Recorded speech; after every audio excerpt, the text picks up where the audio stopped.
ಕೆಟ್ಟವರ ಸಂಘದಿಂದ ಕಷ್ಟ ಖಾಯಂ, ವಿಚಾರಗಳು ಆಚರಣೆಯಲ್ಲಿರಲಿ. ಡಿಗ್ಗಿಯಲ್ಲಿ ಶ್ರೀಗಳಿಂದ ಉಪದೇಶ.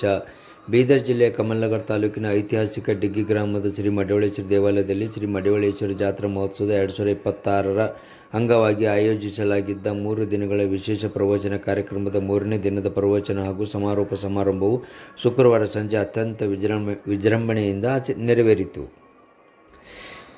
ಶಿವಣಿ ಹಲಬರ್ಗಾ ಹೈದರಾಬಾದ್ ಅಲಿಯಂಬರ್ನ ಪೂಜ್ಯ ಡಾಕ್ಟರ್ ಹವ್ಗಿ ಲಿಂಗೇಶ್ವರ ಶಿವಾಚಾರ್ಯರು ದಿವ್ಯ ಸಾನ್ನಿಧ್ಯ ವಹಿಸಿ ಪ್ರವಚನ ನೀಡಿ ಆಶೀರ್ವಚನ ನೀಡಿದರು. ಸನ್ಮಾರ್ಗದ ಸತ್ಸಂಗದ ಮಹತ್ವ 3ನೇ ದಿನದ ಉಪದೇಶ ನೀಡಿದ ಶ್ರೀಗಳು ಮಾನವ ಜೀವನದಲ್ಲಿ ಸಜ್ಜನರ ಮತ್ತು ಒಳ್ಳೆಯವರ ಸಂಘ ಮಾಡುವುದು ಅತ್ಯಂತ ಅಗತ್ಯ.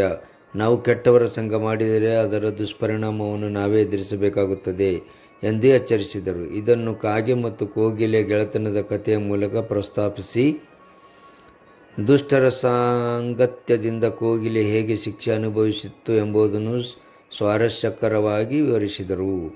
ಶ್ರೀಗಳಿಗೆ ಗೌರವ ಸಮರ್ಪಣೆ. ಕಾರ್ಯಕ್ರಮದ ಕೊನೆಯಲ್ಲಿ ಶ್ರೀ ಮಡಿವಾಳೇಶ್ವರ ದೇವಾಲಯದ ಟ್ರಸ್ಟ್ ಕಮಿಟಿ ಹಾಗೂ ಗ್ರಾಮಸ್ಥರು ವತಿಯಿಂದ ಶ್ರೀಗಳಿಗೆ ಶಾಲು ಹೊದಿಸಿ ಹಾರ ಹಾಕಿ ಅತ್ಯಂತ ವಿಜೃಂಭಣೆಯಿಂದ ಸನ್ಮಾನಿಸಿ ಗೌರವಿಸಲಾಯಿತು.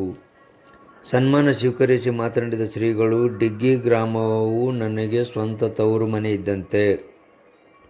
ಇಲ್ಲಿಗೆ ಬಂದಾಗಲೆಲ್ಲ ಅಪಾರ ಪ್ರೀತಿ ಮತ್ತು ಗೌರವ ಸಿಗುತ್ತದೆ ಎಂದು ಊರಿನ ಜನರ ಮೆಚ್ಚುಗೆ ವ್ಯಕ್ತಪಡಿಸಿ ಗ್ರಾಮಸ್ಥರಿಗೆ ಆಶೀರ್ವದಿಸಿದರು.